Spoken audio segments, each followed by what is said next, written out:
دا د لغمان مرکز اړوند د عمرزیو هغه خړې دښتې وې چیرته چې د بادرنګو په لسګونه شنې خونې جوړې شوي. که څه هم دلته له دې وړاندې هم شنې خونې وې، خو د اسلامي امارت تر بیا واکمنېدو وروسته ورته د خلکو پاملرنه لا زیاته شوې. د کرنې او مالدارۍ ریاست مسؤلین وایي د تیرو کلونو په پرتله د بادرنګو د شنو خونو په جوړولو کې 100% زیاتوالی راغلی.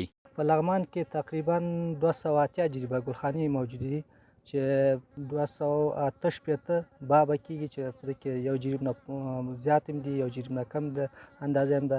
نو په مجموع کې 280 جریبه دي چې په یو جریب ګلخانه باندې تقریبا 4 لکه شاوخوا مصارف راځي. د تیر کال په پرتله نو 100% زیاتوالی پکې راغلی ده او تقریبا د 280 جریبه حاصلات تقریبا 15180 ټنه کېږي.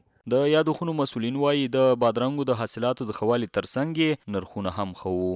نو ماشاءالله حاصلات هم ډېر حاصلات دي. دا ګلخانه ده مثلا وګوره دا پرون مې ټوله کړې ده، نو 300 پاکټه مې ترې ټول کړي دغه یو جریب نه.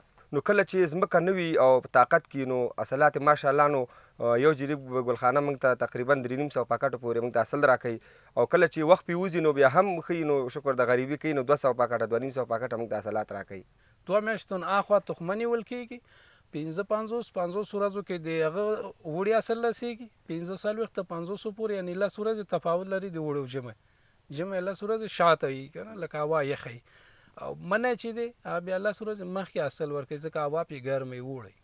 حاصلات خو ماشاءالله ښه دی، ته اوسه ښه روان وي. د یادونې وړ ده چې د لغمان ولایت تولید شوي بادرنګ د هیواد پر پلازمینې کابل سربیره د افغانستان یو شمېر نورو ولایتونو ته هم انتقالیږي.